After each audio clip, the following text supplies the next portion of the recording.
What's new from Apple? There's the new iPhone 16 Pro, built for Apple Intelligence. And it comes with the all-new camera control, giving you an easier way to quickly access your camera tools. The new Apple Watch Series 10 has our biggest display and our thinnest design ever. And this? It's the sound of active noise cancellation, now available on one of 2 new AirPods 4 models. So quiet. Check out all of the new products and new features at apple.com. You can even buy yourself something new. See apple.com for product availability updates. Apple Intelligence coming this fall. Sergeant and Mrs. Smith, you are going to love this house. Is that a tub in the kitchen? There's no field manual for finding the right home. But when you do, USAA Homeowners Insurance can help protect it the right way. Restrictions apply. With Walmart's new fresh and frozen subscriptions, you can save time on your weekly grocery shopping. Dad, you're supposed to be grocery shopping. And miss the chance to embarrass you in front of your friends? I subscribe to snacks and wet napkins. You know how messy you are. Dad! Walmart. Subscribe to your weekly list. And though you will try to always get it right, the beauty of life lives inside of you. And I hope someday you find it too. You've heard all the ads and seen the shops for CBD, and maybe you've wondered, what's the hype? Cannabidiol is known for its ability to provide non-habit-forming relaxation, and now you can have it in a convenient nasal spray. You can take it anywhere. Just go to simplyherbals.net. That's simplyherbals.net. And check out Dr. Scott's Buffered Saline CBD nasal spray. Just a couple of toots, and you'll see why he's America's top CBD nasal spray. While you're there, check out his line of supplements from fatigue reprieve to stress less. Dr. Scott has it all. That's simplyherbals.net. simplyherbals.net.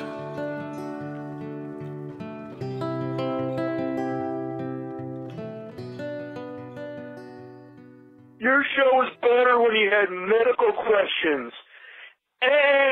Can you please stop bullshitting and get to the question? If you just read the bio for Dr. Steve, host of Weird Medicine on Sirius XM 103 and made popular by 2 really comedy shows, Opie and Anthony and Ron and Fez, you would have thought that this guy was a bit of, a clown. Why can't you give me the respect that I'm entitled to? I've got diphtheria crushing my esophagus. I've got Ebola virus dripping from my nose. I've got the leprosy of the heart valves, exacerbating my incredible woes. I want to take my brain out and blast it with the wave, an ultrasonic, echographic, and a pulsating shave. I want a magic pill for all my ailments, the health equivalent of Citizen Kane. And if I don't get it now in a tablet, I think I'm doomed and I'll have to go insane. I want a requiem for my disease, so I'm paging Dr. Steve. Dr. Steve! From the world-famous Cardiff Electric Network studios in beautiful downtown Tukey City, it's Weird Medicine, the first and still only uncensored medical show in the history of broadcast radio, now a podcast. I'm Dr. Steve with my little pal, Dr. Scott, the traditional Chinese medicine provider that gives me street cred to whack alternative medicine assholes. Hello, Dr. Scott. Hey, Dr. Steve. And my partner in all things, Tacie. Hello, Tacie. Hello. This is a show for people who had never listened to a medical show on the radio or the internet. If you have a question you're embarrassed to take to your regular medical provider, or if you can't find an answer anywhere else, give us a call at 347-766-4323. That's 347-POOHEAD. Follow us on Twitter at Weird Medicine or at DrScottWM. Visit our website at drsteve.com for podcasts, medical news, and stuff you can buy. Most importantly, we are not your medical providers. Take everything you hear with a grain of salt. Don't act on anything you hear on this show without talking it over with your healthcare provider. Okay, very good. Please don't forget stuff.drsteve.com, stuff.drsteve.com for all your Amazon shopping. Just click on the link when you get there, or you can scroll down and see all the stuff we talk about, including the Rode robotic tuner and the Rode Coach guitar and stringed instrument tutor. Go to rode.drsteve.com or scroll down at stuff.drsteve.com. You can click straight through and see a little video on it. Simplyherbals.net. Simplyherbals.net is Dr. Scott's website. Doing a lot more, going to be doing a lot more live streams on patreon.com/weirdmedicine. been having a new live stream studio constructed, and it's just about done. I've done a couple on there, and it's been okay. I've had a couple of technical problems, but we're getting it.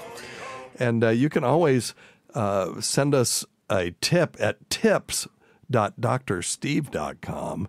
And apparently you can say things there, and then we repeat them on the air. I don't know how it works. I haven't gotten one yet, so we'll try that. And then cameo.com/weirdmedicine. I'll say, fluid to your mama for next to nothing, and that's loads of fun. I love to do it. And some people get a tour of the studio. Some people get to see the mountains of what a treat. South Virginia. Well, okay. Good stuff, buddy.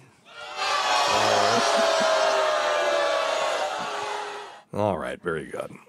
Please check out Dr. Scott's website at simplyherbals.net. That's simplyherbals.net. And, he's still got the best CBD nasal spray ever. I don't know anybody else that makes that. Have you ever seen anybody else make that stuff? Nothing. I've never. No. Not close. What's wrong with them? It's perfect. It is fabulous. It has that kind of earthy CBD smell, and it's quite delightful. Let's hope the big boys figured out a long time from now. Yeah, right. or just sell out to one of them. Yeah, no, that's a better idea. Yeah. Anyway, all right, very good. We have several questions, and I've got one old question that actually is going to stimulate some discussion on new research, which I think will be pretty good. And we also have, I'm going to discuss, I got into a flame war on Reddit in the Chat GPT subreddit of all places. And someone had posted an article that said that Chat GPT provided more empathetic answers than physicians in this one study that they did.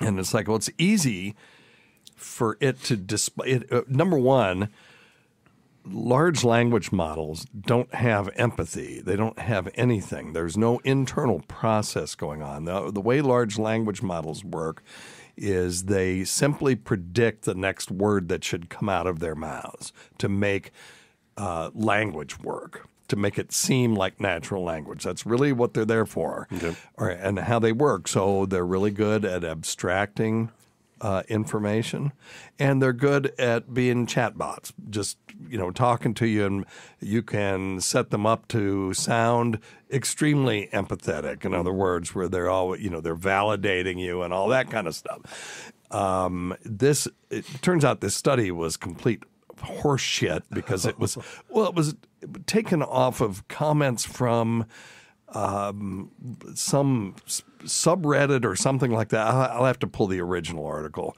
but that wasn't my point. My point was ask it a legit medical question and see what you get, because it will hallucinate and just make up stuff. And it's freaking dangerous, right?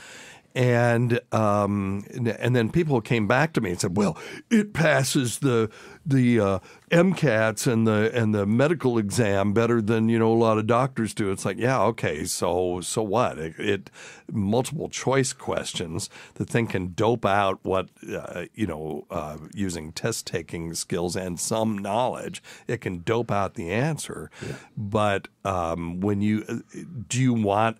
I mean, I know lots of doctors, Tacie can attest to this, that passed the exams and they ain't worth a shit. No, God, no. When people ask me who they should go see, I really have to pause because I know too much. Right. And there's very few that I can actually recommend.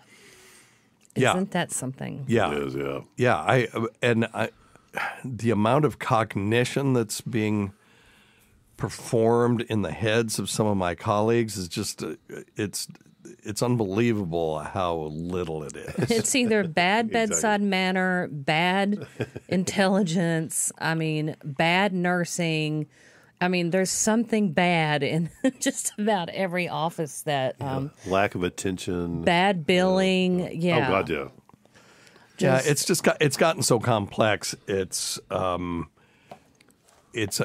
impossible to do a good job. Yes. And the EMR didn't help. We were forced to switch to computerized charts before we were ready. And for example, I used to see 4 patients an hour, and my patients never felt like I was giving them short shrift.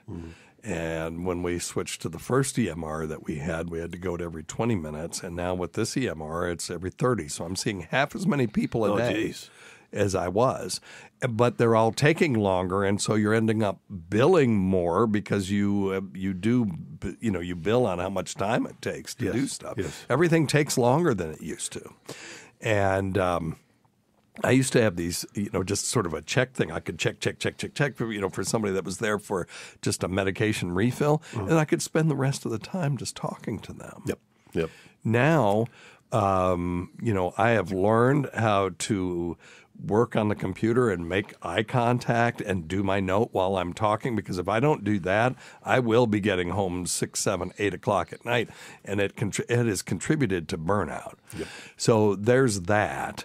And then cookbook sort of medicine, we used to use a thing called a problem list, and you would put it on the front of the patient's chart when they were admitted to the hospital.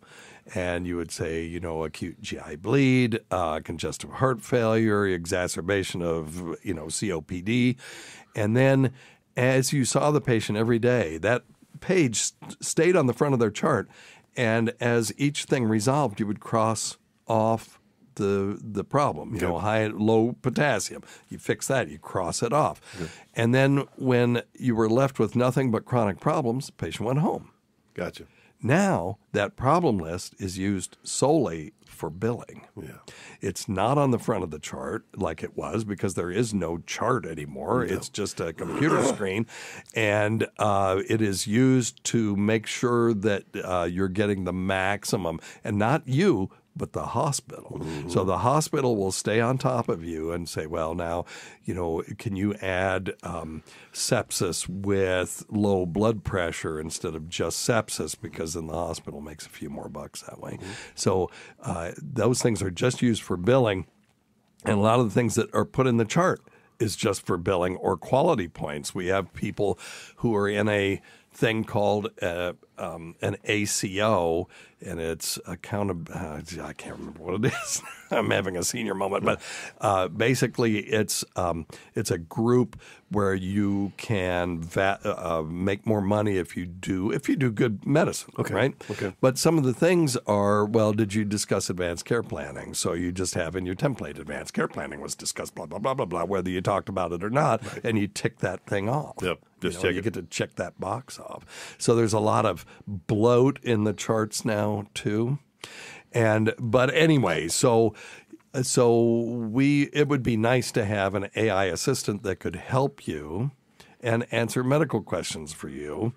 But the problem is ChatGPT ain't it. And so this flame war started because people said, well, I asked it a question and it told me exactly what was wrong with me. But why are you doing this? Have you not learned your lesson after I don't know how many years I haven't learned my lesson. Of arguing with people over the No, I haven't learned my lesson. Internet. And the part of the thing is I'm trying to help save somebody. But you'll never change anybody's mind. Yeah. I mean, I one time got in an argument and lost when this... the Disney thing? No, well, that. But this lady said, that doctors got paid Accountable Care Organization. For what... Thank you, Amanda. That doctors got paid for what they were prescribing. Yeah. And that's not which true. Is complete horseshit. You are a physician. I wish. I'm a drug rep. I lost that battle. I just got over it and just said, oh, just go get your flu shot. And she was like, ha, ha, ha, I won. And it's like, you are so wrong. You could not be more wrong. Well, the problem is people are actually using these things for, to ask medical questions and other questions like that. And I'm just going to give you an example. And you're right. I just finally just stopped responding. Stop. I stopped responding because people weren't actually listening to reason. And they won't ever. I get it. Yeah.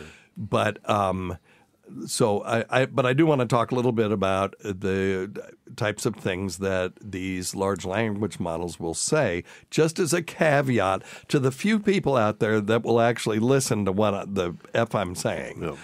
Yeah. Again, if you ask ChatGPT or Bing is ChatGPT or Bard or any of those. Okay. Are you a medical model? They'll say, no, I'm a language model. Okay. And so they're there to generate language. So I did a presentation for a large health system on the use of AI in medicine. And one of the things that I showed them was board questions. So I threw some board questions at it. And one of the questions, this was the one that really stuck out in my head. One of the questions was, you have an 80-year-old female with medical frailty and osteoporosis who complains of vertigo. You work her up and she has vascular vertigo. In other words, she's got clogs in her vertebral arteries going to her brain, and she has vertigo. What's the best treatment for this? And one of them was physical therapy for balance, and another one was a drug called meclizine, and there were three other just bullshit things. Okay. And the ChatGPT said, meclizine is the drug of choice for vertigo. And I'm like, whoa, wait a minute. Okay, so meclizine is, it's like Benadryl. It's an anticholinergic medication that causes dry mouth, dizziness, somnolence, and in the elderly can cause dementia or delirium and all kinds of stuff. It's completely contraindicated in this lady with osteoporosis because she falls down. She's a fall risk. Yeah, increases fall risk. Yeah. It increases her fall risk. Yeah. And so it said, meclizine, it gave this answer.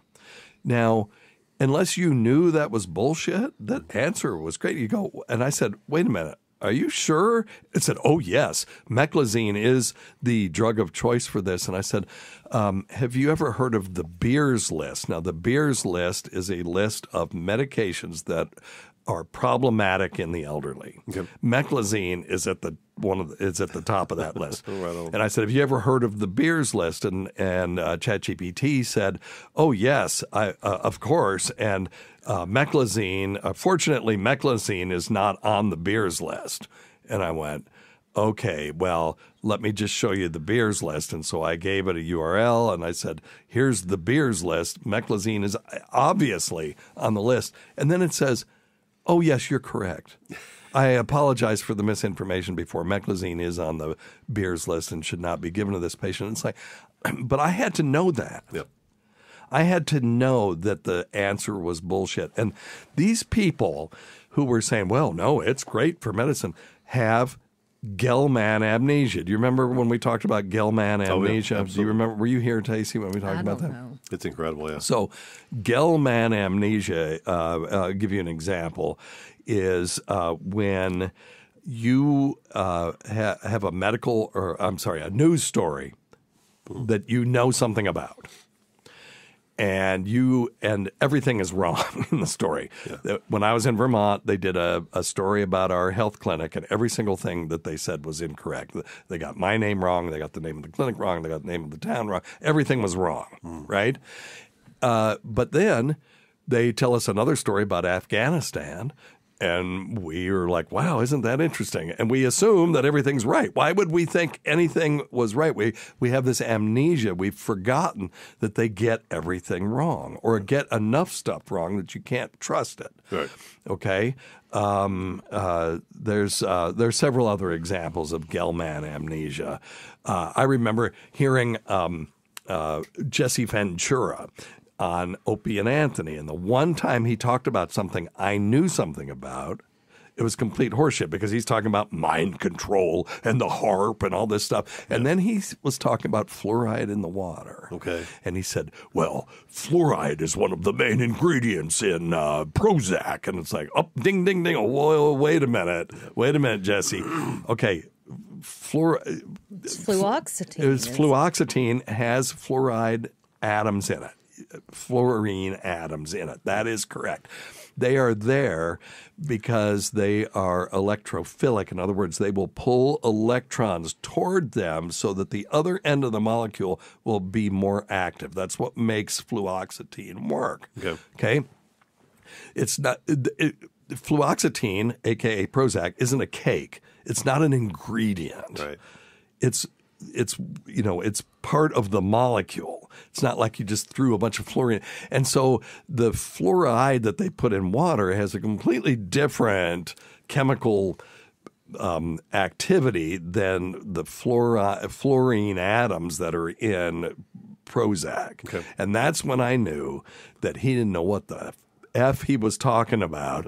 And probably everything else that he said was bullshit too, but I didn't know about HARP. I don't know about all that stuff. So it sounded interesting when he said it. But if I were to take that at face value, but know that he doesn't know what the hell he's talking about when it comes to fluoride, then that would be another example of Gell-Mann amnesia. So these people on this subreddit are always talking about how GPT is constantly hallucinating, just makes up stuff. That's what it's supposed to do. Right.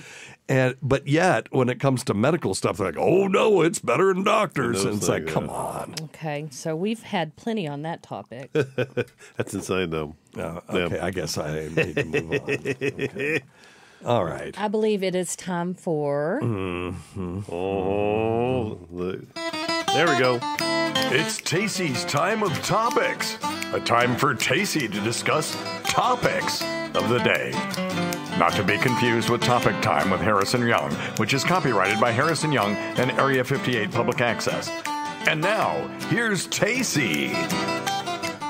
Well, hello. Happy New Year. Happy New Year. I'd like to talk about the absolute worst ways to die. Let's hope this doesn't go on with you this year. Okay. The first one is Hisachi-Ouchi radiation incident. Radiation poisoning. And it happens when you receive a large amount of radiation in a large dose or just over time. With chronic diseases such as radiation, is the biggest risk is cancer. Right. This man named Eben Byers drank Radithor. Spill it. Radithor for many years, a drink containing radium that is touted as a miracle cure. Oh, boy. After several years of necking it was radiation a radioactive juice, mineral water drink. It was sold in the 1920s. Like he was drinking it like it was going out of style. Radium is really one of the most toxic substances known to man, milligram per milligram. Wow. Go ahead. He began to lose weight, get headaches, and many of his teeth began to fall out. He told his doctor that he'd lost that toned up feeling, which is a fairly mild way of putting that your bones have begun to crumble. Oof. Before his death, lawyers trying to get radiation products regulated reported that Byers' whole upper jaw, except for 2 front teeth, and most of his lower jaw had been removed, and that all the remaining bone tissue of his body was disintegrating and holes were actually forming in his skull. This is a precursor to energy drinks. This actually had energy in it. It was just radioactive energy. Yes. They thought radium was like magic. It was the manufacturer claimed Radithor provided energy and cured a number of ailments, including impotence. Oh, wow. Yeah. That's all you got to do. And then fixes erectile dysfunction, they'll take it. They'll buy it. Yep. But what it really did is made your junk fall off. Yeah. The story also goes on and tells a story about an acute incident, which didn't go much better, and they all died too. Oh, jeez. What about a hyena accident? Oh, that's it. I think that sounds worse than the radio. Hyena attack. Yeah. If you're going to get eaten by a large predator, they'll just eat you alive. Try not to make it a hyena. Okay. Tell us about it. Predators like lions will generally try to take down the prey quickly, snapping their neck or suffocating it using their jaws on the prey's throat. This isn't out of concern for the animal, but to stop them fighting back. Hyenas have a much more brutal technique, resulting in the animal watching as they are torn apart and eaten. The method with a larger game is to chase a herd at a steady pace, though working individually rather than as a pack, keeping up sufficiently close for each pursuer to make repeated bites into legs and hindquarters until one of the hunted animals can take no more and sinks to the ground. Whereupon the whole gathering of hyena breaks off the hunt, falls upon the victim, and devours it, ripping up the belly and starting with the soft internal organs while the victim is still alive. Oh, can you imagine how just horrific that would be? Oh, my God. Yeah, this is a Happy New Year. This story actually came from Dr. Steve. Well, I'm doing... It's a Happy New Year story. Okay. I'm doing research for my first Weird Medicine Minute on Dave Landau's Normal World. The first question was, what's the worst way to die? Okay. Well, you've got several opportunities. Well, I have a different answer than what was in there. That's why I gave that to you. Okay. But the hyena thing, The hyena one's I may have to pretty- add that to the that's pretty script. Drowning in a toilet, which I wouldn't have thought would be all that bad. According to those who have experienced drowning and come back to tell the tale, it generally involves panic and pain, followed by a feeling of peace and tranquility, likely caused by a lack of oxygen. So they say it's one of the more peaceful way to go after the worst 15 seconds of your life. You might not feel so peaceful and tranquil, of course, if the substance you are drowning in happens to be poop. This happened to a group of nobles in July 1184 when they met to resolve a conflict in St. Peter's Church in Erfurt. The event's organizers did not take into account the weight involved in such a large gathering, where many of the attendees were in heavy chainmail. The floor gave way, plunging most of them into a cesspool below, and 60 to 100 Oh, and they people had chainmail on, so they're not They're not getting out of there. drowned in monk excrement and pee. Oh, my goodness. And monk excrement is the worst. Yes. You With gotta- some being fortunate enough to merely die via falling infrastructure. Okay. So what about if you have worms and they get cancer? Yeah, we did that story once, but go ahead and repeat it. This is an amazing story. Okay, so getting killed by cancer is terrible luck, of course, but spare a thought for a man who died after his parasitic worm got cancer. In 2015, a man from Colombia died after his tapeworm got cancer, and the cancerous cells from the worm spread around his body. The 41-year-old, who was HIV positive, began suffering fatigue and weight loss over several months, as well as fever and cough. CT scans showed that his lungs and liver were filled with tumors of an unusual It was metastatic kind. cancer, but it was tapeworm cancer. They were about 10 times smaller than medics expected. Testing eventually showed that the cancerous cells contained, Hymenolipus nana DNA, but the patient died 72 hours after that admission. Would be tapeworm. And that's something I think PA Lydia, because she works in in oncology, brought that story once before, but it's worth repeating. Oh my gosh, yeah, it's just unbelievable. Yeah, it's really hard to believe. Yeah, so if you have a tapeworm, kill it. Yeah, don't keep Get rid of it. Yeah. Oh my god. Today's episode is brought to you by Angie. Angie has made it easier than ever to connect with skilled professionals to get all your jobs and projects done well. Let me tell you, there's the version of it where you try to do something at home, and then there's a version of it where you have someone help you, you watch them do it the right way, and you go, thank God I didn't try to do that myself. I have fully done things around the home that I think look good, and then a bang in the night, and I wake up to a shelf collapsing, a painting falling off the wall. I've seen it all go south. I own a home, and I can tell you, I know how much work it can take. Whether it's everyday maintenance and repairs or making dream projects a reality, it can be hard just to know where to start. But now all you need to do is Angie that and find a skilled local pro who will deliver the quality and expertise you need. Whatever your home project, big or small, indoor or outdoor, you can Angie that and connect with skilled professionals to get the project done well. Right now, one of my wish lists is I want a bike for my condo in Milwaukee, and I would love to rig it up on a pulley in the ceiling because I have one of those lofted ceilings, but I'm so scared to try that on my own. Angie has 20 years of home experience, and they've combined it with new tools to simplify the whole process. Bring them your project online or with the Angie app. Answer a few questions and Angie can handle the rest from start to finish, or help you compare quotes from multiple pros and connect instantly, which means you can take care of any home project in just a few taps. Because when it comes to getting the most out of your home, you can do this when you Angie that. Download the free Angie mobile app today or visit Angie.com. That's ANGI.com. With Walmart's new fresh and frozen subscriptions, you can save time on your weekly grocery shopping. Dad, you're supposed to be grocery shopping. And miss the chance to embarrass you in front of your friends? I subscribe to snacks and wet napkins. You know how messy you are. Dad! Walmart. Subscribe to your weekly list. Earning your degree online doesn't mean you have to go about it alone. At Capella University, we're here to support you when you're ready. From enrollment counselors who get to know you and your goals, to academic coaches who can help you form a plan to stay on track.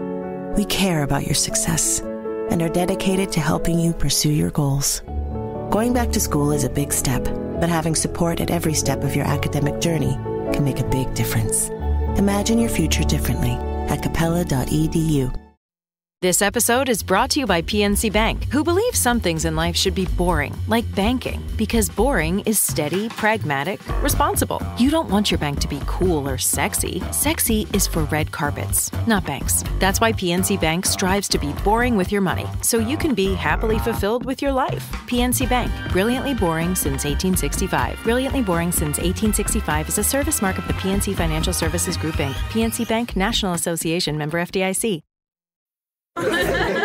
Bring fun to life with the Instax Mini Link 3 smartphone printer. It's easy to transform your everyday moments into colorful Instax mini prints straight from your smartphone's camera roll. And with the new Click to Collage feature, you can create the ultimate in-app photo booth experience. Instax Mini Link 3. Don't just take, give. Click or tap now to learn more and shop. And the last terrible way to die for this New Year celebration is the Nutty Putty Cave incident. What? Ooh. West of Utah Lake, there is a cave with the innocuous name of Nutty Putty. The cave was named after its viscous clay on its... Don't Putty, you start. You know. Don't, no, neither one of you. I mean good nutty, Uncle Nutty. You're ruining my story. Okay, we're ruining it. Okay. The cave was named after the viscous clay on its walls, which oozed and felt a little like silly putty when it was pushed. So you can't have myrtle when I'm talking about rock that's like silly putty. Yeah. So this guy basically was exploring the cave with its narrow passages, and we used to get them when the ice cream truck came. Oh my God. I love them nutty putties. I'm just not even going to. These people got lost and found themselves in an unmapped part of the cave. Okay. They thought they spotted an opening. Uh-oh. And began to crawl inside. One of them believed he saw the opening on the other side, but was incorrect. And as he wormed his way, and inch by inch, he became wedged in there. Probably bioluminescence. And it was like silly putty, so there was no way of getting himself back out of the way he came. Rat farts. And they tried to save him, and of course he can't. They closed the cave down, and he's is still there. Forever entombed. It took him 27 hours to die. And that nutty putty. While they were trying to help get him out. Oh, Lord, bless it. So, Happy New Year, everyone. Nutty putty. Saxon Savage says, I came here for myrtle, and I was not disappointed. So there you go. Why? That nutty putty reminds me of that nanner sandwich I had earlier. You know what? If you lived with myrtle, you wouldn't be saying that. They wouldn't love myrtle so much, would they? No. You know, we used to do this thing. Thank you, Tace. Those were delightful. Those are fabulous. My niece Holly gave me this book, the fantastic Flatulent Fart Brothers Big Book of Farty Facts, an illustrated guide to the science, history, and art of farting. I would have said passing flatus, but... And then I found here the oldest fart joke. It says the world's oldest joke ever recorded was a fart joke. It was discovered on tablets written in the ancient land of Sumeria 4,000 years ago. Huh. And it went like this. It's not much of a joke, a comedy one. Something which has never occurred since time immemorial. A young woman did not fart in her husband's lap. So there's a bunch of double negatives and stuff in there. So what they're saying is young women are always passing gas while they're sitting in their husband's lap. So apparently that was hilarious back then. A thing. How funny. That's pretty funny. Yeah, that's all. Get nothing. You lose. Anyway, all right. Very good. Okay, thanks, Tace. You're welcome. I had, so All right. Let me just give you one more example of this Chat GPT. Oh, no. There we go. Why? Yes, Why? one more. Are you arguing with someone in the Fluid family? No, he's not. Why are we doing it then? I'm overseeing him. Well, I don't. Okay. All right. I'll do it as a live stream. Fuck it. Don't worry about it. Fuck it. Let's do it live. Hi, Dr. Steve. My name is Greg. I live in the Woodstock, New York area. I've been sick for about 2.5 weeks, and I'm getting better, but I have this smell in my nose. It smells like a burnt toast. I don't know what it is. I'll be listening. Thank you. Yeah, man. Okay. Scott, you want to take a stab at that one? I think I know what it is. Smell a nose smells like burnt toast. When I was in kindergarten, there was this kid in my class, and I remember this, and he smelled like burnt toast. He smelled weird, and I called him Burnt Toast because I didn't know his name. Huh. No, I can't. Every time I saw him, he smelled like burnt toast. No, I'm stumped. Well, he's been sick. Yeah. So he's probably got a sinus infection. Yeah. And I suspect he's got some bacteria in his nose that are, or he could have a polyp. Some blood build up in there. Yeah, or some just dry mucus or, inspissated mucus or dried blood. So what I would do with that is get some Simply Saline, which is aerosolized saline. Don't get the extra strength. It sucks. Just get the normal one. And what you can do with that is you put your head down so that, because remember, your nasal passages actually go straight into your head. Have you ever seen a chimp's nose? They don't have a bridge to their nose. The two holes go straight in. You could just take your two fingers and stick it in like both of their nostrils. Like right, like a bowling ball. Yeah. Right. And you could do that with yours too, but we have this bridge in the nose that makes it look like our nose goes up, but it doesn't. It goes straight in. So you want to look at the toilet. You do this or the sink, and so that your face is parallel to the earth, and then spray directly perpendicular to the earth up into your nose. And the great thing about Simply Saline is it goes way up in there, and you can snort it back, and you will not feel any discomfort. It won't burn you up. It's perfectly.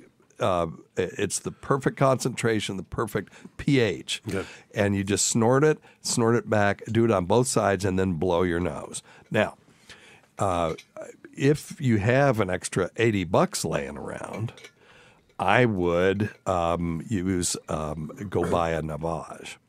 The Navage, if you go on our YouTube channel, youtube.com/@weirdmedicine, there are videos of NP Mel B doing the Navage with the creator of the Navage, Martin Hoke, who apparently, by the way, sold the company for a boatload of money and is off, just traveling the world. Good for him. Just yachting around. Yeah, congratulations to Martin. He was a nice guy. I would get the Navage, and for people who don't know what I'm talking about, you put distilled water in it. It's got little saline pods to make perfectly buffered saline. And you stick this thing up to your nostrils. It's got nose nipples. And you stick them in there, and you push the button, and it shoots saline in one nostril and sucks it out the other one. It's like a neti pot, but you don't have to look stupid doing it. I mean, if you ever Google people doing neti pot, they look really, really dumb. It works amazing. It is amazing. Even Tacie was a skeptic. Yes, such a skeptic. But it's fantastic. Yeah. And that, I think, will fix your problem if you've got some sort of infected mucus or something in your nose that's causing the smell. All right? Yeah, that was his name. Okay. Good luck. Yeah, good luck. Let's see here. Hey, folks. Whoa. Hello, Tacie and Fluid family. Hey. Kate Matucci, I know I'm going to mispronounce her name. Matucci, actress from The Big Bang Theory and several other things. I don't know who she is. 43 years old and diagnosed with lung cancer, even though she's never smoked a cigarette once in her life, according to her. And then I read one study that said 80% of the people, that had lung cancer from smoking, but 20% have never smoked and still get lung cancer. That's a little strange. Well, anyway, thank you. Bye. Tacie. Goodbye. Okay, well, the deal is that smoking accounts for 80% of lung cancer, but that means there's 20% that it can't account for. So smoking increases your risk of lung cancer dramatically. It's known. There's not any question about it. And it's not cool anymore, so stop it. And, there are people, my grandpa, he smoked till he was 90 and he never did get it. Yeah, okay. Well, it's just like if you're in the casino. Oh gosh, yes. And you can never say that you are on a streak. You can only say you were on a streak. In other words, your past performance can't predict your future performance. Right. Oh, I'm on a streak. No, you can only ever say you were on a streak in the past. Right. So even if you're currently experiencing that probability wave, because it doesn't predict anything. Mm-hmm. So we don't have a blood test yet that says you can smoke until you're 1,000 and you'll never get lung cancer, heart disease, or stroke. Mm-hmm. If we had that and it was accurate, then go for it. Have at it. Yep. Go smoke. But we don't have that. So those people who are 100 that got away with it can just say they got away with it. Yeah, it doesn't predict anything for you or anybody else. And you can't generalize that and say, well, obviously it's good for everybody because that one guy lived to be 100 while he smoked. Mm. So, but smoking increases your risk of cancer. 80% of lung cancers are associated with smoking. Now, that never scared me when I was smoking. Heart disease and stroke didn't scare me when I was smoking. You know what scared me? Men out there who are smoking. If you're 40 or greater, it's the number one cause of impotence. Right. And if you stop it, it'll go back. Yep. It'll get better. So you stop. That's what scared me. That's the one thing that scared me into stopping. Did I ever tell you why I quit dipping Copenhagen? No. Because I know that you did. I dipped it like I was going out. I woke up one morning, my face was hurting. I wasn't worried about losing my teeth or cancer. Yeah. But I thought if I did have cancer or I lost my teeth, I wouldn't be able to attract pretty women anymore. Yeah. So I was like, damn, I got to quit dipping. Yeah. And it's bizarre. It wasn't because it was costing $5 a can. It Sure. wasn't because it's got shit in your teeth. No, it's all about picking up chicks. It's all about reproductive. Isn't that bizarre, though? Yeah, it is. That's how simple. No, that's how simple. Breathe into them. That's how simple we are. Yeah. It really is. It's very strange. So. Yeah. Well, and the thing is, I never would put something in my mouth that looked like that coming out of my mouth. Mm-hmm. I mean, it just looks like but it tastes just so spitting good. Oh my God, it's so diarrhea. Good. So are cigarettes, man. They so were wonderful. Good too. So if it isn't just smoking, then what are some of the other risk factors? Well, one of them is secondhand smoke, obviously. Sure. That it increases your risk if you're around people who smoke. Number 3, though, radon. Okay. This is real. They used to sell those radon kits. People don't seem to be paying much attention to this anymore. But radon gas is naturally occurring. You can get a test kit to see if you have unsafe levels of radon in your home. Sure. You can get the lows, you can get them, I think. And if you do, it's real easy. You put 2 fans in your foundation and just create a draft under your house, and then it just vents it out. So it's not rising up into the house. Right. Asbestos exposure. I used to go gem hunting in an asbestos mine. Oh, goodness and we would gracious. Find rubies and garnets and stuff like that. Don't smoke if you've ever been exposed to asbestos. The two things together are really asbestos is little crystals that are little fiber crystal-y things, and they get in your lungs and they never go away. The body can't get rid of them. They're jagged like little spears, aren't they? Yeah. Almost and like they cause spears, sort of a chronic low-level inflammation that eventually causes some cells in your lungs to just convert to something very naughty. Yeah, something awful, yeah. And then there's just exposure to other carcinogens, arsenic, beryllium, cadmium, silica, stuff like that, mustard gas, inhaled coal products. So if you grew up with a coal-fired stove, there's a possibility there. Arsenic in your drinking water, just air quality. 5% of lung cancer deaths worldwide are due to outdoor air pollution. So I'm assuming that she lived in L.A., and, the smog, it may be. Let's look that up. Let's see if the smog in L.A. is been demonstrated to increase lung cancer risk. Okay. And then any radiation treatments to the lungs, or just family history. Family history of lung cancer can also increase it. So, but anyway, all right. So I hopefully they caught it early. Early diagnosis of all cancers is key. And if you catch it early, with stage 1, stage 2, you just lop it out and you're done. What'd you find, Tace? The highest cancer risk, about 1,050 in 1 million, was detected in and around the ports of Los Angeles and Long Beach. There you go. There you go.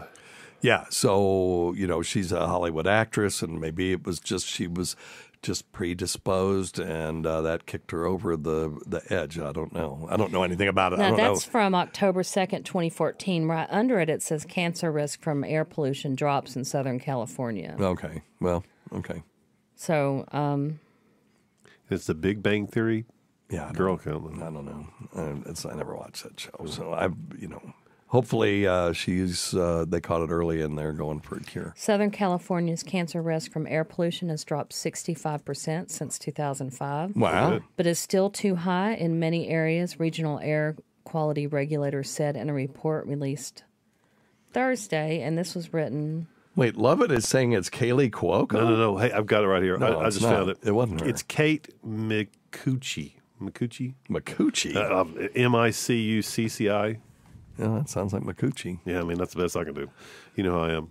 In Chinese, it's Micucci, I think. Okay. So, Patty, it's not Kaylee Cuoco. No, it's not Kaylee. But here's the good news. It says she says that she's now cancer-free. So I guess they found her lung cancer early. And yeah, if you have a nodule and it's cancerous and they remove it, you can go for a cure. So well, that's cool. And this is recent. This is December 18th, 2023. And by the way, your job right now, if you have cancer, is to kick the can as far down the road as you can, because they are literally coming out with new stuff every day. And I haven't updated the website as far as the non-pseudoscience cancer cures, but some of those things are still quite viable. They're in the pipeline. The one on if you go to drsteve.com, and it's a terrible website. It's I did it myself. It's awful, but it's just a stock WordPress template. But go to the 3 dots in the upper right-hand corner, click on non-pseudoscience cancer cures. There's all kinds of stuff in there, including the lady who had stage 4 cervical cancer that's now walking around today because they activated her T cells to kill her cancer. And back when I posted that was like, wow, look at this. Well, now, hell, that's on the market. Yeah. It's called CAR T-cell therapy, chimeric antigen receptor T-cell therapy. And I can't say too much, but let's just say I know a person or two that have had this done. Right now, it's extremely expensive. And it is administered on a lottery basis in a lot of places. You just have to apply, and then they pick you at random because they can't get enough people to through the system.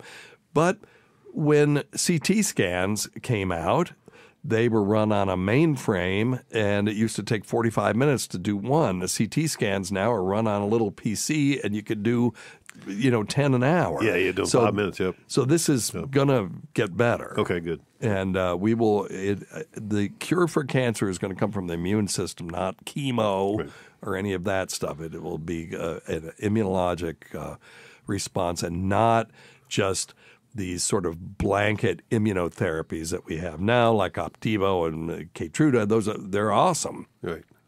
But the true cure is going to come from targeted therapy against your actual cancer type, tissue type, and they'll generate killer T cells that will just go and just target your cancer cells and kill it. Right, it's coming, It's actually here for some cancers right now. Yeah. So we're getting there. All right. Let's try this one. Hey, Dr. Steve. This is Shay in Alabama. Hey, Shay. Hey, I was calling. I have a question about multivitamins. Okay.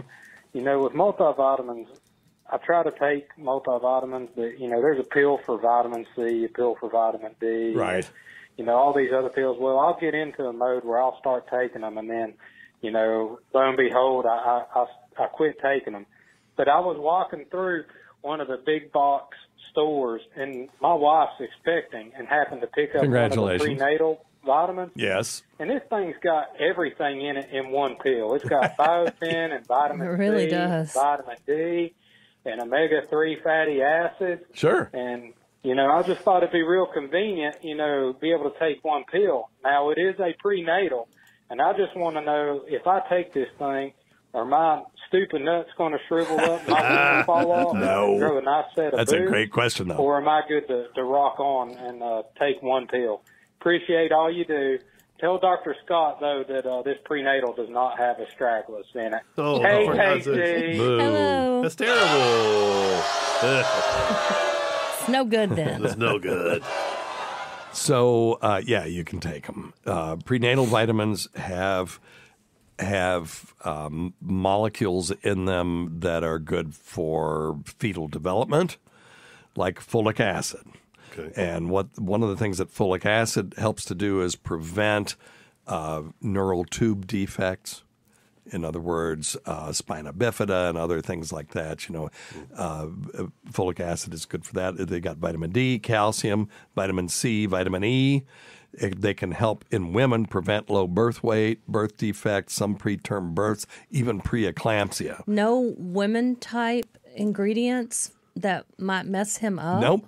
It doesn't have like estrogens in it and stuff like that. It's not like that. It's vitamins. It's just straight up vitamins. Yep. It's just straight up vitamins that are good for babies. And there are some men's health people who encourage men to take prenatal vitamins when they're trying to get their wives pregnant. And there's some scant evidence that some vitamin deficiencies can affect sperm and stuff like that. Well, it's not scant evidence. There is evidence. So, and now the question, though, is for non-pregnant people, are there any benefits to taking a multivitamin?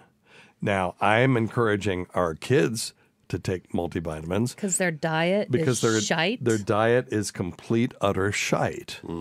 And if they ate a vegetable on their own, I would probably have a stroke. Yeah, the big one. Yeah, I would have the big one. I'd have the big one. So they will. I mean, when I was 18, 19, 20, I had a shitty diet too. And I know that they will come around eventually and realize that they'll feel better if they eat a more balanced diet. But one of the things that they got in their stocking this year was a big bottle of multivitamins. No, funny. Wrapped and everything. I said, if you will please take this. If you're not going to do what I asked you to do, which is go to the smoothie place and get, spinach, because that's tasteless. Yep. And get some, mango Any or damn whatever. thing other than cheeseburger, French fries. Yes, 3 times a day. Tenders, my God. Oh, chicken tenders. And pizza. Yeah. And ramen. That's their diet. So, but anyway, so for them, I think there is some benefit because they're missing out on micronutrients and things. Agreed. Yeah. But some people think that multivitamins improve your energy levels or give you a stronger immune system. The data is really pretty spotty on this, but and if you eat a balanced diet, there's not a lot of benefit. But maybe it'll help, but it's not going to hurt. Yeah, it's really not going to hurt anything. I've always said this about vitamin D. People say, "Well, vitamin D, does it work?" And it's like, well, for what? What are you trying to accomplish? You trying to prevent cancer? The data says that it doesn't work. Probably not. But if you're trying to prevent rickets, hell yeah, I'm all in. So, but there is some data now that shows maybe there's some benefit in this, that, or the other. If you take I take vitamin D. Me too. Why not? Yep. Take it. Just in case. Just don't mega dose it. Nope. There's, if you're going to learn anything from this right now, there's 4 vitamins that you should not megadose. And these are the fat-soluble vitamins. And the mnemonic is ADEK, A-D-E-N-K. Right. Don't megadose those. Don't go above the recommended daily allotment of those if you really want to be safe.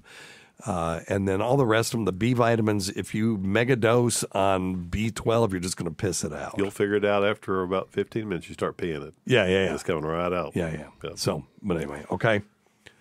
All right. What do you tell people about? I'm with supplements? you. I think supplements, if you don't overdo it, they might be helpful, and certainly it's better than some of the diets that I see people eating. Yeah. I mean, it's just we can't, with our lives, we cannot walk around in a jungle and eat 45 different varieties of greens every day. Yeah. And eat all day long. I mean, we can't just pick what we want. And so I think that because of the way the food's raised, sometimes there's a need for supplements. And I do take supplements. I take a number of supplements. I do too. Just in case. I mean, heck. I'm saying all this. I take a multivitamin when I remember. Yep. And then, I take a bunch of supplements that are just, have some anti-aging. And some science-based, like for memory stuff. Science behind it. Yep.